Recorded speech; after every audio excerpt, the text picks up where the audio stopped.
اعوذ باللہ من الشیطان الرجیم بسم اللہ الرحمن الرحیم۔ اللہ کے نبی نے کہا شرک کے بعد سب سے بڑا گناہ کیا ہے؟ رشتہ توڑنا۔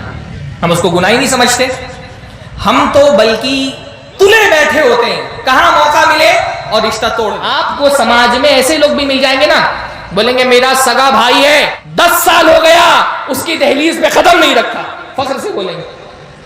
بھائی شادی میں جیسے نکاح ضروری ہے، ولیمہ ضروری ہے، لازم ہو گیا ہے ہر شادی میں 2-4 رشتہ دار ضرور ناراض ہو جاتے ہیں۔ شادی میں آگے چھوٹی چھوٹی باتوں پہ رشتہ، دولہے کے ساتھ کھانا نہیں کھلائے، بوٹیوں پہ رشتے ٹوٹتے، بوٹیوں پہ کیسی بوٹی دے دی، کیسا کھانا دے دیا تھا، اس میں تو ہڈی دی تھی، گوشت، بوٹیوں پہ رشتے ٹوٹتے میں نے دیکھا ہے۔ رشتہ نبھانے والا وہ ہے جس کا رشتہ دار اس سے رشتہ توڑ رہا ہے اور وہ آگے بڑھ کر کے رشتے کو جوڑے۔ فلانا مجھے اس نے اپنی شادی میں دعوت نہیں دی تھی، میں اس کو دعوت دوں گا۔ وہ مجھ سے سلام نہیں کرتا، میں آگے بڑھ کر کے خود اس سے سلام کروں گا۔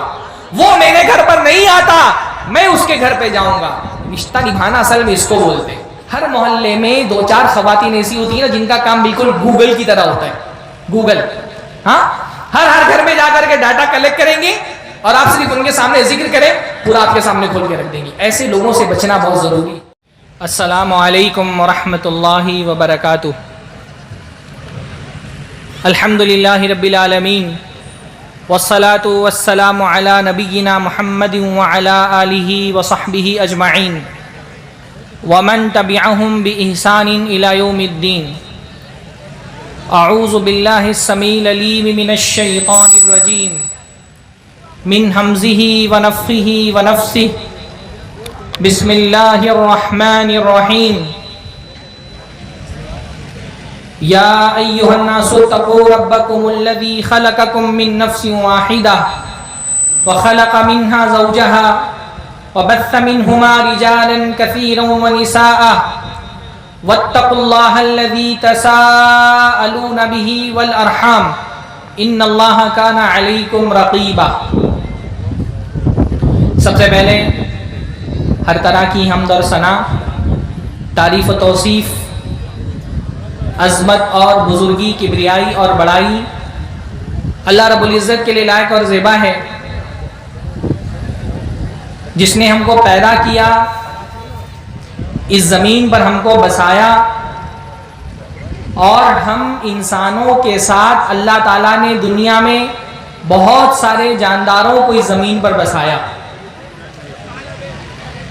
زمین پر بسنے والے بے شمار قسم کے جانداروں میں اللہ تعالیٰ نے ہم انسانوں کو بہت اسپیشل بنایا ہے، بہت یونیک بنایا ہے۔ اللہ تعالیٰ نے ایسی بہت ساری خصوصیات سے ہم کو نوازا ہے جو زمین پر بسنے والے دوسرے جانداروں کو نہیں دی گئی ہے۔ انہی خصوصیات میں سے ایک خصوصیت یہ بھی ہے کہ اللہ تعالیٰ نے ہم انسانوں کو رشتوں کی سمجھ دی ہے، رشتوں کا فہم دیا ہے۔ ہم بہت باریکی کے ساتھ رشتوں کو سمجھتے ہیں۔ اللہ تعالیٰ نے جانوروں کو رشتوں کا یہ فہم نہیں دیا ہے نا۔ بھئی انسان پیدا ہوتا ہے، بچہ تھوڑا سا شعور کی عمر کو پہنچتا ہے، اپنی ماں کو سب سے پہلے پہچانتا ہے، پھر اپنے باپ کو پہچانتا ہے، پھر اپنے بھائیوں کو پہچانتا ہے، بہنوں کو پہچانتا ہے۔ جیسے جیسے اس کی عمر بڑھتی ہے رشتوں کا شعور اس کے سمجھ میں آتا ہے۔ اس کے دادا ہیں، یہ دادی ہیں، یہ نانا ہیں، یہ نانی ہیں، یہ چاچا ہیں، یہ پھوپھی ہیں، یہ ماموں ہیں، یہ خالہ ہیں۔ اللہ تعالیٰ نے بہت باریکی کے ساتھ رشتوں کو سمجھنے کی صلاحیت ہمارے اندر رکھی ہے۔ ظاہر سی بات ہے یہ صلاحیت اللہ نے جانوروں کو نہیں دی ہے۔ آپ دیکھیں گے کہ جانور جب تک اپنے ماں باپ پر ڈیپینڈ ہوتا ہے تب تک اپنے ماں باپ کو پہچانتا ہے۔ بکری کا بچہ جب تک دودھ پیتا ہے تب تک اپنی ماں کو پہچانتا ہے۔ ایک مرتبہ اس کی محتاجگی ختم ہو جاتی ہے تو پھر وہ اپنی ماں کو نہیں پہچانتا، باپ کو تو ایسے ہی نہیں پہچانتا۔ جانوروں کو اللہ نہیں دیا، ہم انسانوں کو دیا ہے۔ اللہ نے فرمایا قرآن مجید کے اندر وَهُوَ الَّذِي خَلَقَ مِنَ الْمَاءِ بَشَرًا فَجَعَلَهُ نَسَبًا وَصِهْرًا، کہ اللہ ہے جس نے انسان کو پانی سے پیدا کیا، فَجَعَلَهُ نَسَبًا وَصِهْرًا، اور اس کو نسب والا بنایا اور سسرال والا بنایا۔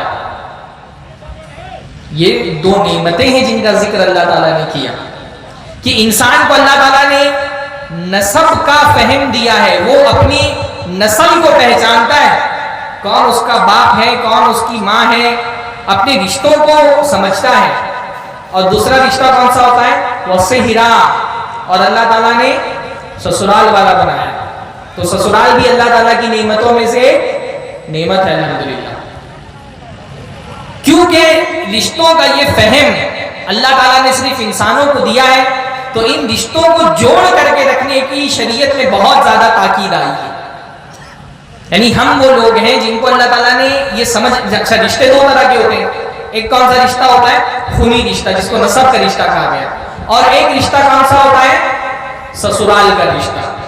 ایک رشتہ ہوتا ہے جو ہمارے والدین کی طرف سے ہم کو ملتا ہے، ماں ہے، باپ ہے، پھر ماں باپ کی طرف سے ہمارا بھائی ہے، ہماری بہنیں ہیں، باپ کی طرف سے دادا ہیں، دادی ہیں، چاچا ہیں، پھوپھی ہیں، والدہ کی طرف سے خالہ ہیں، ماموں ہیں۔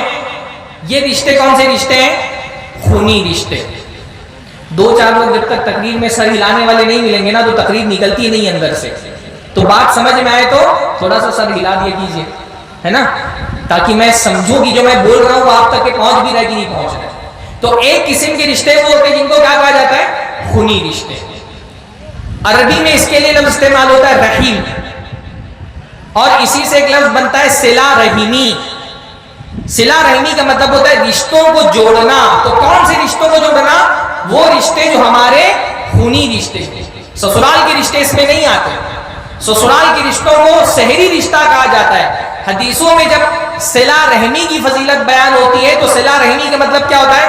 وہ رشتے جو خونی رشتے ہیں، ماں باپ کی طرف سے جو رشتے بنے ہیں، ان رشتوں کو جوڑ کر کے رکھنا، ان کو ٹوٹنے سے بچانا۔ شریعت کا بنیادی تقاضا، بیسک شریعت کا مطالبہ یہ ہے رشتوں کو جوڑو، رشتوں کو ٹوٹنے سے بچاؤ۔ اگر اسلام کے احکام کی فہرست بنائی جائے تو بالکل ٹاپ پہ جو چیزیں ہیں، بالکل آغاز میں ایک مسلمان سے جن چیزوں کا مطالبہ ہے اس میں سے کیا ہے؟ رشتہ جوڑنا۔ یعنی اللہ کے نبی صلی اللہ علیہ وسلم کو جب مبعوث کیا گیا، یہ بات آپ کو پتا ہوگی، جب تک اللہ کے نبی مکہ میں رہے، اللہ کے نبی صلی اللہ علیہ وسلم نے جو دین کی سب سے ضروری اور بنیادی چیزیں تھیں ان کی طرف لوگوں کو دعوت دی۔ جب اللہ کے نبی مبعوث ہوئے، بالکل اللہ کے نبی صلی اللہ علیہ وسلم کی بعثت کے آغاز کا دور ہے۔ اللہ کے نبی صلی اللہ علیہ وسلم کے ایک صحابی ہیں حضرت عمرو ابن ابسہ رضی اللہ تعالی عنہ۔ عمرو ابن ابسہ بالکل آغاز میں اسلام قبول کرنے والے صحابہ میں سے۔ عمرو ابن ابسہ ان لوگوں میں سے ہیں جنہوں نے اللہ کے نبی کی بعثت سے پہلے ہی بت پرستی سے توبہ کر لی تھی، لیکن ان کو پتا نہیں تھا عبادت کس کی کرنی ہے۔ تو جب ان کو پتا چلا کہ مکہ میں ایک آدمی آیا ہے اور وہ بت پرستی سے لوگوں کو روکتا ہے، تو اللہ کے نبی صلی اللہ علیہ وسلم کے پاس آئے۔ بالکل اللہ کے نبی کی بعثت کا آغاز کا دور ہے۔ اللہ کے نبی کے پاس آئے اور اللہ کے نبی سے پوچھا ما انت، کیا ہیں آپ؟ اللہ کے نبی فرمایا انا نبی، میں اللہ کا نبی ہوں۔ اب وہ کیونکہ یہودی نہیں تھے، اہل کتاب میں سے نہیں تھے، تو ان کو پتا نہیں تھا نبی کس کو کہتے ہیں۔ انہوں نے کہا وما نبی، یہ نبی کیا ہوتا ہے؟ تو اللہ کے نبی نے فرمایا ارسلنی اللہ، میں اللہ کا پیغام لے کر کے آیا ہوں، اللہ نے اپنا میسج دے کر کے مجھے دنیا میں بھیجا ہے۔ بالکل شروعات کا دور ہے اسلام کا۔ تو حضرت عمرو ابن ابسہ نے پوچھا وَبِمَا أَرْسَلَكَ، اللہ کی طرف سے کیا پیغام لے کر کے آئے ہیں آپ؟ تو اللہ کے نبی نے صرف دو چیزیں بتائی، کہا بِصِلَةِ الْأَرْحَامِ وَكَسْرِ الْأَوْثَانِ، اللہ نے مجھے پیغام دے کر کے بھیجا ہے کہ میں لوگوں کو دو چیزوں کا حکم دوں۔ پہلا کیا؟